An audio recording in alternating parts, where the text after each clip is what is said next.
नमस्कार साथियों, आप सभी का फिर से स्वागत है फॉर क्रिएटिव स्टडीज के एक नए एपिसोड में। इस एपिसोड के माध्यम से हम लोग देखेंगे NCERT क्लास 6 के हिस्ट्री के यूनिट 4 और 5 चैप्टर नंबर 4 और 5 को इस सेशन के माध्यम से देखेंगे। और आप सभी को पता ही होगा, इससे पहले यूनिट 1, 2, 3 तक बेहतरीन तरीके से कंप्लीट कर चुके हैं। उसमें शॉर्ट नोट किस तरह से बनाए जाएंगे और किस तरह से हम लोग कम समय में बेहतरीन तरीके से रिवीजन कर सकते हैं, उसको हम लोग अब तक देख चुके हैं। और प्रीवियस ईयर के क्वेश्चन भी देखे हैं, चाहे प्रीलिम्स हो या मेंस हो। सारे क्वेश्चन, जो तमाम क्वेश्चंस पूछे गए थे, उसको हम लोग देखते हुए, उसको नज़र में रखते हुए आगे की ओर बढ़ रहे हैं। और आज के सेशन में भी हम लोग उसको साथ में लेके जाएंगे। प्रीवियस ईयर के क्वेश्चंस हो या किस टाइप से क्वेश्चन पूछे जाएंगे और किस तरह से शॉर्ट नोट्स बनाएंगे और किस तरह से क्विक रिवीजन करेंगे, तो इन तमाम चीज़ों को हम लोग साथ में लेके चलते जाएंगे। चलिए स्टार्ट करते हैं आज के सेशन को। जैसे कि आज यूनिट 4 का नाम है आपका आरंभिक नगर। और आप सभी को मैं बता दूं कि इसके एक प्लेलिस्ट बना दिया गया है क्लास 6 के, जो है NCERT क्लास 6 हिस्ट्री के नाम से। और प्लेलिस्ट का लिंक जो डिस्क्रिप्शन बॉक्स में और कमेंट बॉक्स में पिन किया हुआ मिल जाएगा। आप वहां से जाके सारे के सारे क्लासेस कर सकते हैं। ओके, ये क्लासेस अभी रेगुलर चलेगी, तो आप हमारे साथ जुड़े रहिए। और अगर चैनल में पहली बार आए हैं और चैनल को सब्सक्राइब नहीं किया तो प्लीज़ चैनल को सब्सक्राइब जरूर कर लीजिए। चलिए देखते हैं यूनिट 4 में आरंभिक नगर में क्या क्या बातें थी, उसको मैंने शॉर्ट नोट में किस तरह से प्रस्तुत किया, किस तरह से बनाया है। और आप भी इस तरह से बनाइए सेम टू सेम। और इसका PDF जो टेलीग्राम चैनल पे मिल जाएगी, तो आप वहाँ भी ज्वाइन होकर इसका PDF जो है ना कलेक्ट कर सकते हैं। चलिए देखते हैं यहाँ क्या कहा जाता है। आरंभिक नगर जो है आपका, सबसे पहले कौन से नगर में, सिंधु सभ्यता घाटी की बातें आती है आरंभिक नगर में। देखिए, सिंधु सभ्यता और हड़प्पा नगरों की विशेषता इसमें बताई जाएगी। और यूनिट 4 में इसी के बारे में चर्चा की गई है। हड़प्पा सभ्यता से रिलेटेड, यानी कि सिंधु घाटी सभ्यता से रिलेटेड बातें, जो महत्वपूर्ण बिंदुएं हैं, उस पर टिप्पणियां करी जाएगी। ओके, तो उसमें सबसे पहला पॉइंट में था आपका कि सिंधु सभ्यता व हड़प्पा नगरों की कुछ विशेषताएं। तो यहाँ की प्रमुख विशेषता ये थी कि ये जो है ना, सिंधु घाटी सभ्यता हो, हड़प्पा सभ्यता हो, ये जो ना दो या दो से अधिक भागों में बंटे हुए थे। यहाँ के जो नगर जो थे, यहाँ जो रहने वाले गांव निवास करते थे, जो ये 2 या 2 से अधिक भागों में बंटे हुए थे। जैसे कि देखिए, यहाँ जो ना एक पश्चिमी भाग और एक पूर्वी भाग। पश्चिमी भाग में वो लोग रहते थे जहाँ के मतलब खास लोग रहा करते थे। खास लोग बोले तो वहाँ के मंत्री परिषद, जो शासक हुआ करते थे, वे लोग रहते थे पश्चिमी भागों में। यानी कि उसके घर जो है ऊंचे क्षेत्रों में हुआ करते थे और छोटा करके होता है। ऐसा नहीं कि अगर नगर है, नगर का इतना बड़ा भाग जो है ना, सिर्फ शासकों का ही भाग बड़ा हो जाए और नगर छोटा हो, ऐसा नहीं होता था। यानी कि अगर शासक जहाँ रहते थे वो छोटी मात्रा में नगर बसी हुई थी और ऊंचे क्षेत्रों में हुआ करते थे। और जहाँ पर खास लोग रहते थे, जो शासक हुआ करते थे, उसको दुर्ग कहा जाता था, नगर दुर्ग। ओके, तो ये बातें पश्चिमी भाग की ओर से है। जहाँ पर खास लोग रहते हैं उसके नगर दुर्ग, यानी वो जो खास लोग के रहने वाले जो हैं, उसका जो है ज़्यादा बड़ा एरिया नहीं हुआ करता था और उसके जो ना ये ऊंचे क्षेत्रों में बना करते थे। ठीक है, तो ये पश्चिमी भागों में रहा करते थे। ओके, उसके नेक्स्ट आपका रहेगा पूर्वी भागों में वैसे लोग रहते थे जो आम जनता लोग जो हैं, जैसे कि जो सिर्फ निवास करते हैं, व्यापारी करते हैं, मछली पकड़ते हैं, वगैरह वगैरह, जो भी अपना मतलब जीवन यापन करते हैं, वे लोग रहते थे। इसका जो क्षेत्र जो है ना बड़ा हुआ करते थे और ये नीचे क्षेत्र होता था इसका। ठीक है, और इसको जो है ना निचला नगर कहा जाता है। यहाँ पर बेसिकली आम जनता, आम लोग रहा करते थे।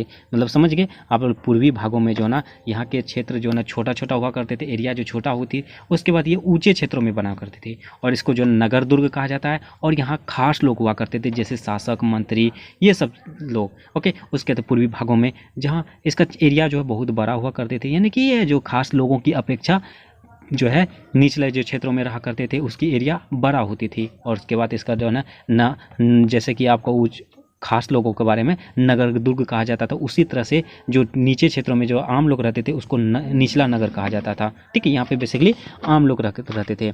उसके बाद आगे है, यहाँ जो ना ये क्षेत्र जो है सिंधु घाटी सभ्यता हो गया, हड़प्पा घाटी सभ्यता हो, ये 4 दीवारियों से घिरा हुआ था। जैसे ये नगर है, ये जो ना 4 दीवारियों से ऐसे घिरा हुआ था और ये जो ना पक्की ईंटों के बने हुए थे। ये दीवार जो है ये पक्की ईंटों के बने हुए करते थे। ठीक है, तो ये बातें इसमें दिया गया है। उसके बाद है ये यहाँ पे खास तालाब मिले हैं। यहाँ पे जो है ना खास तालाब के बारे में जानकारियाँ प्राप्त हुई है, जैसे कि महान स्नानागार। ये महान स्नानागार जैसे ये मोहनजोदड़ो क्षेत्रों में मिला है। ओके, हड़प्पा सभ्यता के एक क्षेत्र है मोहनजोदड़ो, जो ये वर्तमान समय में पाकिस्तान में स्थित है। तो वहाँ से जो है ना महान स्नानागार की जो है ना प्रमाण मिली है। उसके बाद यहाँ पे ईंट मिली है, प्लास्टर चारकोल की परत मिली है, सीढ़ियाँ, चारों ओर कमरे, पानी, कुएं, ये सभी जो है वहाँ पे तालाब के रूप में मिले गए। तालाब जो थी वो तालाब जो है ना वहाँ पे स्नानागार की तरह से वहाँ पे इतनी अच्छी तरीके से सजाया हुआ मिलते थे। वो ईंट के बनाया हुआ करते थे। उसके बाद प्लास्टर जो है चारकोल की परत जैसे दीवारों में जो ना वो दीवारों में भी परत चारकोल की परत दिया हुआ था। उसके बाद जो है यहाँ पे सीढ़ियाँ या नीचे जाने के लिए सीढ़ियाँ दी गई थी, ठीक है। तो सीढ़ियाँ, उसके बाद ये चारों तरफ से कमरे के से घिरा हुआ था यहाँ के जो स्नान घर थे, स्नानागार। तो और उसके बाद यहाँ पानी कुएँ भी प्रमाण मिली है। तो ये स्नानागार, महान स्नानागार जो है ना आपको मोहनजोदड़ो के क्षेत्र से प्रमाण मिली है। ये इम्पोर्टेंट रहेगा आपके लिए, ओके। उसके बाद आगे कहा जाता है जैसे कि यहाँ पे उत्सव कौन कौन से उत्सव कहाँ कहाँ मनाए जाते थे, कैसे कैसे उत्सव, जैसे कि अभी वर्तमान समय में हम लोग जैसे कि होली, दीपावली, ये सब वगैरह ईद जो है हम लोग मनाते हैं। उस समय जो है ना ये हड़प्पा घाटी सभ्यता के समय में क्या क्या होती थी, जैसे कि वहाँ के जैसे एक क्षेत्र है कालीबंगा, कहीं कहीं कालीबंगन आपको मिल जाएगा, ठीक है। तो उसके बाद लोथल, यहाँ पे जो है अग्निकुंड यज्ञ का किया जाता था। उत्सव जो है अग्निकुंड यज्ञ, जिसको आप माइंड में रखना होगा। आपको पूछ सकता है कि लोथल में कौन से यज्ञ की कौन से मतलब उत्सव का आयोजन क्या करते थे। तो यहाँ पे जो ना देखिए लोथल एक ऐसा स्थान है जहाँ पे अग्निकुंड के साथ साथ जो ना भंडार गृह भी मिला है, ठीक है। यहाँ पे देख सकते हैं, तो इसको आपको रखना होगा माइंड में। उसके बाद कालीबंगन से आपको मिलेगा यहाँ पे जो ना अग्निकुंड यज्ञ। उसके बाद बाकी जो है जैसे कि आप देख सकते हैं नीचे में हड़प्पा से आपको जो ना भंडारगिरी मिला है, इसको माइंड में रखिएगा। उसके बाद मोहनजोदड़ो से भंडारगिरी, ठीक है। तो ये तमाम चीज़ें हैं। उसके बाद लोथल से भी भंडारगिरी, ओके। उसके बाद आगे कहा जाता है यहाँ पे जैसे कि भवन जो है, नाले, सड़क किस टाइप से हुआ करते थे। जैसे वर्तमान समय में भी हम लोग है ना कि जैसे वर्तमान समय आप सभी देख सकते हैं, क्या उस समय भी ऐसे नगर हुआ करते थे। जैसे ये सड़क है, सड़क के बगल में जो ना ये एक जो ना सड़क जो है ना बहुत ही अच्छी हुआ करते थे। यहाँ पे नाली बनाया जाता था पानी जाने के लिए। तो ये तमाम चीज़ें हड़प्पा घाटी सभ्यता के शासन काल से ही चलती आ रही है। ये वर्तमान समय हम लोग अभी देख रहे हैं, ये जो है ना हड़प्पा घाटी सभ्यता के समय में ही देखा जा चुका है, ठीक है। तो ये जो यहाँ के भवन, नाले, सड़कें जो है ना योजनाबद्ध तरीके से बनाया गया था। तो यहाँ के जो है आपको पूछ सकता है कि हड़प्पा घाटी सभ्यता के जो है ना वहाँ के नाले किस तरीके से बनाया गया था। तो आपको ऑप्शंस में देखने को मिल सकता है योजनाबद्ध तरीके से, ठीक है। तो इसको आपको इस तरह से बेसिक बातें आपको माइंड में रखनी होगी। तो उसके बाद यहाँ कहा जाता है जैसे कि भवन, घर जो है ना 1 या 2 मंजिल के हुआ करते थे। उस समय सिंधु घाटी सभ्यता के समय में भी वहाँ के जो ना घर और भवन जो हुआ करते थे वो 1 या 2 मंजिलें हुआ करते थे। जैसे ये घर है, इसके ऊपर 1 मंजिल, 2 मंजिल, इस तरह से घर हम देखने को मिली है। उसके बाद यहाँ के कमरे हैं, कमरे जो है ये कमरे के आंगन के चारों ओर एक अलग स्नानागार होते थे। सबके लगभग घर में जो है ना एक स्नान घर हुआ करते थे और वो भी कमरे से घिरा हुआ करती थी, ठीक है। तो ये सभी प्रमाण मिली है, इतिहासकारों के द्वारा ये जानकारियाँ हमें प्राप्त हुई है, ओके। उसके बाद आगे है कुछ घरों में कुएं, यानी कि वहाँ जो है सिंधु घाटी सभ्यताओं में भी कुछ घरों में कुएं का प्रमाण मिली है। जिसमें से देखिए वो कुएं कैसे थे, नालियों ढकी हुई थी, यानी कि जो वहाँ के क्षेत्र जो सड़क जो हुई थी वो नालियाँ ढकी हुई करती। जैसे कि नालियाँ जो है ये सड़क के बगल में ही मान के चलिए नालियाँ है, नालियाँ को इस तरह से ढका हुआ था ताकि उसको दिक्कत भी ना हो और जो गंदा वगैरह कीड़ा मकोड़ा हो बाहर ना हो, ये फैले ना। तो इस तरह से वो नालियाँ जो ढकी हुई होती थी और ये सीधे लाइन में हुआ करता था, ऐसे नहीं, ये सीधे लाइन से हुआ करता था, ठीक है। घरों की नालियाँ सड़कों की नालियाँ से जोड़कर मेन हॉल बनाए गए थे। ये जैसे कि घर के नालियाँ हैं, घर में जो है जो नालियाँ हैं और ये मेन सड़क है। तो इसको जो है ये घर से इस तरह से इसमें मिला दिया गया था। सभी के घर के जो नालियाँ को मिलाकर ये सारा का सारा पानी वगैरह जो भी चीज़ें हैं इस पर जाने के बाद ये एक तरीके से यहाँ पे मिलाने के बाद इसको ही मेन हॉल कहा जाता था। एक मेन हॉल बनाया जाता था। मेन हॉल यहाँ पे एक गड्ढा भरा तरीके से जहाँ पर ये सारे के सारे पानी जाके जमा हो जा, वहाँ पे इस तरह से चीज़ें बनाई गई थी, ओके। तो ये बातें कही जा रही है। उसके आगे कहा जाता है यहाँ की नगरीय जीवन कैसे था। यहाँ के नगरीय जीवन के बारे में चर्चा की गई है। यहाँ के नगरीय जीवन कैसे थे, यहाँ पे जो नगर के जो निवासी थे वो बेसिकली शासक भी हुआ करते थे। जो शासक कहाँ पे रहते थे, नगर दुर्ग में, जैसे अभी जस्ट चर्चा की गई है नगर दुर्ग में। और वो उसका क्षेत्र जो है ना छोटा और ऊंचा क्षेत्रों में हुआ करते थे, ठीक है, जहाँ पर आम लोग हुआ करते थे, ये शासक हो गया। उसके बाद यहाँ पे व्यापारी हो गया, शिल्पकार, जो शिल्पकार हुआ करते वो स्त्री और पुरुष दोनों हुआ करते थे, ठीक है। और लिपिक जो क्लर्क, ठीक है, जैसे क्लर्क होता है ना उसी तरह लिपिक भी हुआ करता था उस समय जो नगरीय जीवन में भी। जिस तरह से हम लोग वर्तमान समय में जीवन यापन कर रहे हैं, तो इतिहासकारों के द्वारा ये अनुमान लगाया कि उस समय भी जो है ना सिंधु घाटी सभ्यताओं में भी इस तरह के लोग निवास करते थे, इस तरह से जीवन यापन क्या करते थे।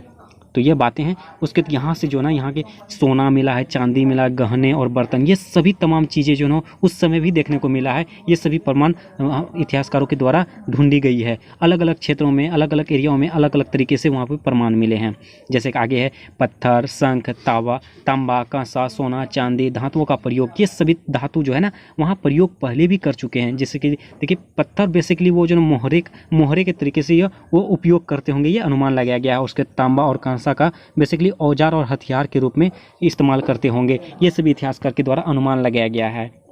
ओके, उसके आगे कहा जाता है लाल मिट्टी के बर्तन पर काली डिजाइन, यानी कि उस समय जैसे मिट्टी अलग 7 प्रकार के होते हैं, जैसे लेटेराइट मिट्टी, काली मिट्टी, लाल मिट्टी, इस तरह से वहाँ के जो ना लाल मिट्टी हुआ करते थे। लाल मिट्टी के जो ना ये बर्तन बनाया करते थे, जो उस पर जो ना डिजाइन किस कलर के कराए जाते थे, काली रंग की। देखिए आपको इस तरह से पूछा जा सकता है कि सिंधु घाटी सभ्यता में जो है ना वहाँ की बर्तनों का किस कलर से डिजाइन किया गया था, तो आपको ये काली कलर का, और कौन से मिट्टी का उपयोग किया गया था, तो लाल मिट्टी का उपयोग किया गया था। ओके, तो ये बातें हैं। उसके बाद आगे कहा जाता है 7000 साल पूर्व, यानी कि 5000 ईस्वी पूर्व। जैसे कि देखिए आपके पुस्तक जो है इतिहास जो है एनसीईआरटी की 6 क्लास में, इसमें बेसिकली 2000 से लिया गया है, ठीक है ना, 2000 से, इसलिए इसमें एक्स्ट्रा 2000 है। यानी कि 5000 ईस्वी पूर्व जो है ये मेहरगढ़ में कपास की खेती, सूत की कटाई आपको यहाँ से प्रमाण मिली है। जैसे हड़प्पा सभ्यता के एक स्थल है मेहरगढ़ से ही जो ना कपास की खेती मिली है, उसके सूत की कटाई मिली है। तो ये तमाम चीज़ें आपको देखने को मिल सकती है। देखिए ऑप्शंस भी आपको घुमाया जा सकता है, जैसे कि आपको मिलान चिन्ह भी करने के लिए कहा जा सकता है। सुमेलित कीजिए, मिलान कीजिए, एक दूसरे से एक साथ जोड़िए, सही तरीके से सुमेलित कीजिए। तो आपको उसमें से पूछ सकता है कि सूत की कटाई का प्रमाण कहाँ से मिला गया है। जैसे आपका दे देगा हड़प्पा, मोहनजोदड़ो, उसके धोलावीरा, उसके बाद मेहरगढ़। तो ये तमाम चीज़ें आपको माइंड में रखनी होगी। इस टाइप से क्वेश्चन पूछे जाएंगे और बहुत बार पूछे गए हैं स्टेट पीसीएस में, ठीक है।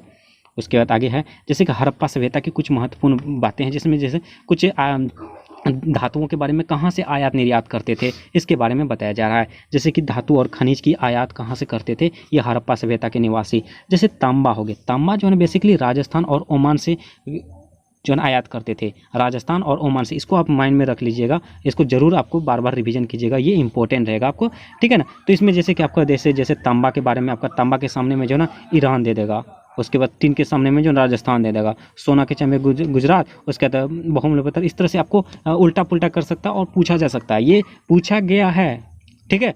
तो इसको आप माइंड में ज़रूर रखना, ये इंपॉर्टेंट रहेगा। जैसे आपका तांबा कहाँ से आयात क्या करते थे, राजस्थान और ओमान से क्या करते थे। उसके बाद टीन जो है ये ईरान और अफगानिस्तान से क्या करते थे, सोना कर्नाटक से। उसके बाद बहुमूल्य पत्थर जो है एक पत्थर हुआ करते थे जो बहुत ही ज़्यादा बहुमूल्य हुआ करते थे, उसको जो गुजरात, ईरान और अफगानिस्तान से, ठीक है। ये तमाम बातें हैं, ये बहुत ही महत्वपूर्ण है। ये हड़प्पा सभ्यता की जो आयात वाली चीज़ें हैं इसको आप जरूर माइंड में रखना, ओके। उसके बाद यहाँ की फसलें के बारे में चर्चा करते हैं। फसल किस तरह से, कौन कौन से फसलें उगाई जा रही थी। देखिए बेसिकली यहाँ पे गेहूँ, जौ, मटर, धान, तिल, सरसों, दालें, ये सब जी ना वहाँ पे उगाए जाते थे। फसल उगाए जाते थे, गेहूँ, जौ, मटर, धान, तिल, सरसों, दालें। उसके बाद यहाँ जो ना यहाँ से एक प्रमाण मिले हैं लकड़ी के हल। इसमें देखिए इसमें सिर्फ थोड़ा सा बेसिक दिया गया है, इसके बारे में और जैसे कि आप लेवल अप जाते जाएंगे, 7 क्लास में जाएंगे उसके बारे में इसका और लेवल अप जाएगा, 8 में जाएंगे लेवल अप होगा। उसी तरह से इसमें थोड़ा सा 6 क्लास का स्टार्ट है, इसमें थोड़ी बातें दी गई है। तो इसी सब चीज़ से रिलेटेड करके आपको पूछा गया है, ठीक है ना। इसी तरह से पूछा जा सकता है, उसके बाद घुमा के पूछा जाएगा आपको। मैं और भी जैसे प्रीवियस के क्वेश्चन आएंगे ना उस तरह मैं दिखाते जाऊँगा किस तरह से पूछे जाते हैं। तो देखिए इसमें जो ना लकड़ी के हल के प्रमाण मिले हैं, नहीं लकड़ी के जो ना हल जो हुआ करते थे, जैसे नहीं होता हल खेती करने के लिए हल की आवश्यकता होती है इस तरह से, तो यहाँ के लकड़ी का हल मिले हैं। उसके तो फसलों की सिंचाई हेतु जल संचय, गाय, भैंस, भेड़, बकरियाँ, पालतू जानवर, मछलियाँ, हिरन का शिकार इत्यादि, ये सब जो वहाँ के फसलों की सिंचाई के लिए भी सिंचाई भी क्या करते थे। उसके बाद गाय, भैंस, बकरी, ये तमाम जानवरों को वहाँ पर शिकार भी करते थे, ठीक है ना। उसके बाद यहाँ देखिए कुछ एक वहाँ के स्थल है धोलावीरा के बारे में। देखिए इसके बारे में क्या चर्चा की गई थी उसमें। धोलावीरा के बारे में कहा जाए ये हड़प्पा कालीन एक स्थल है जो जिसमें जो ना यहाँ खातिर खेत यानी कि कच्छ गुजरात में स्थित है। ये धोलावीरा वर्तमान समय में जो कच्छ जिला के गुजरात राज्य में है। यहाँ पे खातिर खेत का प्रमाण मिला है। उसके बाद नगर 3 भागों में विभाजित। देखिए धोलावीरा एकमात्र ऐसा स्थल है जो 3 भागों में विभक्त था। ठीक है। यहाँ के नगर जोन 3 भागों में विभक्त है। यहाँ लगभग वहाँ के सारे नगर जोन 2 भागों में विभक्त था, ठीक है। तो ये जो है ना धौलावीरा 3 भागों से विभक्त था, ठीक है। तो इसको आप माइंड में रखना। उसके बाद नगर के चारों तरफ पत्थर की दीवार थे, बेसिकली जैसे कि सभी जगह ईंटों की दीवार थे। ये जो है आपका धौलावीरा है, इसके जो यहाँ ये पत्थरों के बने हुए थे, ठीक है। ये तमाम चीज़ें आपके बुक में दिया गया है, आप सभी थोड़ा सा पढ़ लीजिएगा तो समझ में आ जाएगी, ओके ना। उसके बाद इसके देखिए, उसके बाद लकड़ी के अभिलेख मिले हैं, ओके। यहाँ लकड़ी के अभिलेख मिले हैं धौलावीरा से, ये आपको पूछ सकती है, ओके। उसके बाद यहाँ हड़प्पन लिपि के बारे में बड़े आकार के 10 चिन्हों वाला एक शिलालेख मिला है। ये इंपॉर्टेंट है, आपको ये प्रीवियस ईयर के क्वेश्चन में पूछा गया है, ये शायद 2000 के आसपास में पूछा गया, ठीक है ना। हड़प्पन लिपि के लिए बड़े आकार के 10 चिन्हों वाला एक शिलालेख। देखिए ये क्वेश्चन जो है आपको मिलान चिन्ह और सुलेमित करने के लिए पूछा गया था, तो आपको ये माइंड में नहीं रखेंगे जैसे कि आपका नगर 3 भागों में कौन से क्षेत्रों में बांटा गया था, आपके सामने में दे देगा धौलावीरा हो गया, लोथल हो गया, कालीबंगन हो गया, तो आप तमाम चीज़ों को जो ना भूल सकते हो, कन्फ्यूज कर सकते हो। इसलिए ये चीज़ें होगा आपको माइंड में रखनी होगी, यही सब चीज़ें आपको पूछा जाता है, ओके।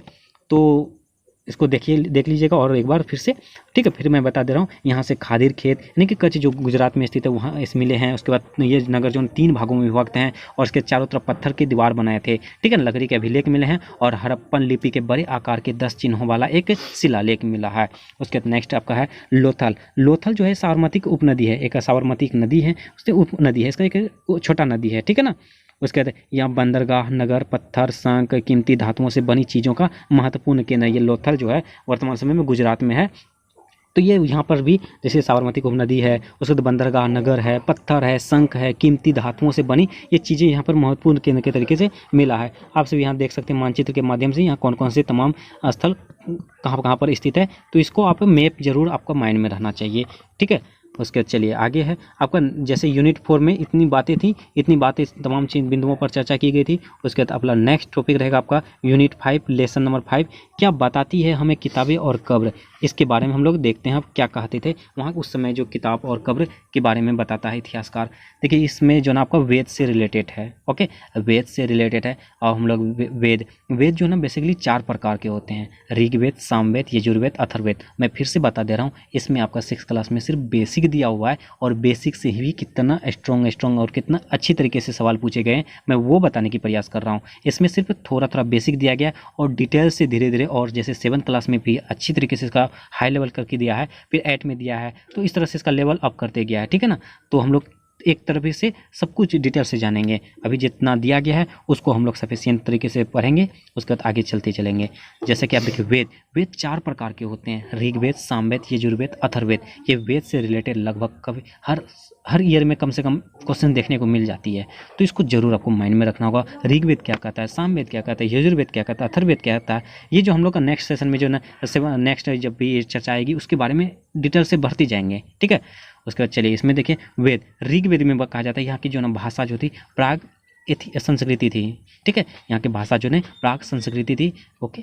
उसके सबसे प्राचीन वैदिक संस्कृति 3500 साल वर्ष पूर्व माना जाता है। यहाँ की जो प्राचीन वैदिक संस्कृति जो है 3500 साल वर्ष पूर्व माना जाता है। उसके बाद यहाँ जो ऋग्वेद में लगभग 1000 प्रार्थनाएं यानी कि सूक्त, उसके बाद अच्छी तरह से बोला गया देवी देवताओं की स्तुति थी। और ऋग्वेद में जो है 1000 प्रार्थनाएं थे जिसको सूक्त कहा जाता है। आपको पूछा जाएगा ऋग्वेद में कितनी सूक्त थी, 1000। उसके तो ये अच्छी तरीके से बोला गया जाने वाली सूक्त थी, ठीक है। और से बेसिकली सूक्त तो 1028 होती है, उसमें से 1000 जो है अच्छी तरीके से बोला गया देवी देवताओं की स्तुति थी, ओके। उसके बाद यहाँ पे जो ना ऋग्वेद में 3 देवताओं को प्रमुख माना गया है। 3 देवताओं में एक इंद्र, अग्नि और सोम। देखिए अग्नि का यहाँ तात्पर्य है युद्ध से, सॉरी इंद्र का जो है तात्पर्य युद्ध से है। उसके बाद अग्नि का जो ना अग्नि का देवता यानी कि आग का देवता का अग्नि कहा जाता है। उसके बाद सोम जो है एक प्रकार का पौधा था, यहाँ जो ये इस पौधे से पेय यानी कि पानी का निर्माण हुआ करता था, ठीक है। इंद्र, अग्नि, सोम। इंद्र जो है युद्ध से रिलेटेड था और अग्नि जो है आग का देवता था और सोम एक पौधा था, ओके। तो ये 3 देवताएं थी। उसके बाद आगे है अधिकांश सूक्तों की रचना पुरुषों द्वारा परंतु कुछ स्त्रियों द्वारा। यहाँ जो सूक्त है ना 1000 सूक्त, इसमें जो अधिकतर पुरुषों के द्वारा बनाया गया था। उसके बाद कुछ ही ऐसे सूक्त हैं जो स्त्रियों के द्वारा बनाई गई थी, प्रयुक्त की गई थी। उसके बाद यहाँ के संस्कृत के व अन्य भाषाएं यानी संस्कृत भाषाएं थी, जैसे कि आपको वहाँ ऋग्वेद में प्राग संस्कृत बोला जाता था। इसके अलावा यहाँ पे कौन सी भाषाएं बोली जाती थी उसके बारे में चर्चा की गई है।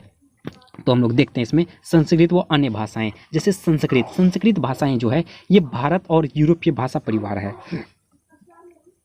ये संस्कृत जो है भारत और यूरोपीय भाषा का एक परिवार है, यानी कि भारोपीय बोले तो भारत यूरोपीय ये दोनों देशों से सम्मिलित किया गया एक भाषा है, जिसे परिवार भाषा के रूप में हम लोग जानते हैं। तो आपको पूछा जाएगा कि परिवार भाषा किसे कहते हैं, तो आपको ये बोलना चाहिए कि भारत और यूरोपीय एक परिवार भाषा है। और इसमें देखिए बेसिकली असमिया, गुजराती, हिंदी, सिंधी, एशियाई भाषाएं, फारसी, यूरोपीय, फ्रांसीसी, जर्मन, इतालवी आदि से समानता के कारण भारोपीय यानी कि इसे भाषा परिवार का कहा जाता है। तो ये तमाम भाषाएं को मिलाकर एक समानता के कारण जो है एक परिवार के रूप में बनाया गया है, इसीलिए इसे परिवार भाषा यानी कि भाषा परिवार कहा जाता है। तो इसमें फिर से मैं बता रहा हूँ कि भारत और यूरोपीय में जैसे कि आपका असमानिया हो गया, गुजराती हो गया, हिंदी हो गया, सिंधी हो गया, एशियाई हो गया, ये तमाम भाषाएं मिलाकर जो है एक समानता के कारण एक भाषा बनाई गई जिसे भाषा परिवार कहा जाता है। ठीक है ना, ओके। उसके बाद ये रहा संस्कृत के बारे में। और इसके अलावा जो है एक उपमहाद्वीप भाषा परिवार, इससे रिलेटेड देखिए, इससे भी रिलेटेड आपको पूछा जा सकता है कि उपमहाद्वीप भाषा परिवार। इसमें देखिए यहाँ जो है तिब्बत बर्मा परिवार, इसमें एक भाषा है तिब्बत बर्मा परिवार। इसमें जो है ये पूर्वोत्तर प्रदेश में हुआ करते थे। तिब्बत बर्मा परिवार जो है ये पूर्वोत्तर प्रदेश में, उसके द्रविड़ भाषा जो है ना, ये द्रविड़ भाषा परिवार जो है आपका तमिल, तेलुगु, कन्नड़, मलयालम, आप सभी जो द्रविड़ भाषा परिवार जो है ना तमिल, तेलुगु, कन्नड़ और मलयालम में कहा जाता था। और ऑस्ट्रो एशियाटिक यानी कि ऑस्ट्रेलिया महाद्वीप और एशिया महाद्वीप, इसी को ऑस्ट्रो एशियाटिक परिवार के रूप में जानते हैं, जहाँ पर झारखंड, मध्य भारत जो कि जनजातीय लोग बोला करते थे। ठीक है, तो ये तमाम बातें हैं। उसके बाद आगे है ऋग्वेदिक समाज। ऋग्वेदिक समाज किस तरह से हुआ करते थे उसके बारे में चर्चा की गई है। ऋग्वेदिक में जो ना यहाँ गाय, चारागाह, दास, पानी, स्रोत, हेतु, लड़ाइयाँ, युद्ध, ये तमाम चीज़ें वहाँ पर देखने को मिली है ऋग्वेदिक समाज में। यहाँ जो गाय, चारागाह, उसके दास भी मिले थे, पानी, स्रोत हेतु के लिए जो ना लड़ाई, यहाँ पे युद्ध हुआ भी, युद्ध के लिए भी प्रमाण मिले हैं। ठीक है ना, उसके बाद यहाँ पे जानवरों की जो ना बलि प्रथा प्रचलित थी, यानी कि आपको बोला जाएगा ऋग्वेद में क्या प्रचलित थी। ऑप्शन देगा जानवर के बारे में, बलि तथा प्रचलित प्रथा, उसको यज्ञ था, ये तमाम चीज़ें मतलब ऑप्शन के टाइप में आपको दे सकता है। तो आपको ये बलि प्रथा प्रचलित वहाँ पे थी, जानवरों के द्वारा जो जानवरों को जो वहाँ बलि दिया जाता था, यानी कि ये प्रचलित थी। ओके, उसके बाद कहा था अस्थाई सेना नहीं था। ऋग्वेद में जो ना अस्थाई सेना उपलब्ध नहीं था। यहाँ पे कुछ अगर युद्ध होता था तो पुरुष सेना सम्मिलित होते थे, भाग लेते थे। ओके, उसके बाद शासक, यहाँ जो है शासक जो है ना ऋग्वेद के जितने भी शासक थे वो ना तो महल में रहते थे और ना ही उसके पास खास सेना हुआ करती थी और ना ही कर लेते थे, और गैर वंशानुगत शासक होते थे। जैसे कि अब मुगल वंश, तुगलक वंश, सभी वंशों के बारे में आप जानते ही होंगे। बाप का मतलब पहले दादा हुआ, दादा का बेटा हुआ, बेटा के बाद पोता होगा, पोता के बाद फिर उसका बेटा, उसका बेटा, उसका बेटा, उसका बेटा, उसका मतलब बेटा के बेटा के बेटा के बेटा बेटा बेटा होता था। ठीक है, इस तरह से शासक बना करते थे। तो लेकिन ऋग्वेद में ऐसा देखने को नहीं मिला है। वो शासक थे तो उसके लिए कोई खास महल नहीं थी, और ना ही कर लेने के लिए कोई व्यवस्था थी, और ना ही सेना थी, और ना ही वंशानुगत थी। तो इसमें जो योग हो गए वही शासक बना करेंगे। ठीक है, तो ये बातें हैं। उसके बाद आगे कहा जाता है महापाषाण कब्रे यानी काल। महापाषाण कब्रे यानी काल, इसके बारे में कहा जाता है दक्कन, दक्षिण भारत, यानी कि ये उत्तर पूर्व भारत, कश्मीर में है। ये जो कब्रे यानी काल के बारे में कहा जा रहा है महापाषाण का बारे में, ये दक्कन, दक्षिण भारत, उत्तर पूर्व भारत, कश्मीर में स्थित है। ओके, उसके बाद यहाँ लोहे का सामान जो है, यहाँ पे लोहे का भी सामान देखने को मिला था, जैसे कि आपका सिंधु घाटी सभ्यता में लोहे का प्रमाण नहीं मिला है। ओके, तो ये बातें आपको रखनी होगी मायने में। लोहे का प्रमाण वहाँ पर नहीं मिला था, और ये ऋग्वेद में जो है ना आपका लोहे का प्रमाण मिला था, यानी कि वे वैदिक काल में आ गया। ठीक है, तो वैदिक काल में जो है ना लोहे का प्रमाण मिला था, और यहाँ पे कुल्हाड़ी और कतार के रूप में हम लोग लोहे का प्रमाण देखने को मिला है। उसके बाद आगे कहता है मिट्टी के बर्तन, काले लाल मिट्टी, ब्लेड एंड रेड वायर।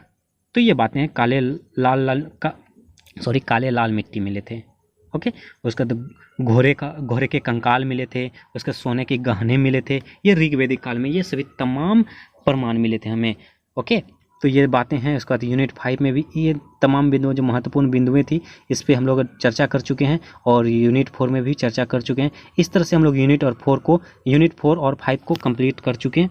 उसके बाद आप सभी जो इसको एक बार फिर से रिवीजन कर लीजिएगा और इसको जो इस तरह से आप शॉर्ट नोट जरूर बनाएं और बेहतरीन तरीके से आपका कम समय में बेहतर प्रदर्शन कर सकते हैं।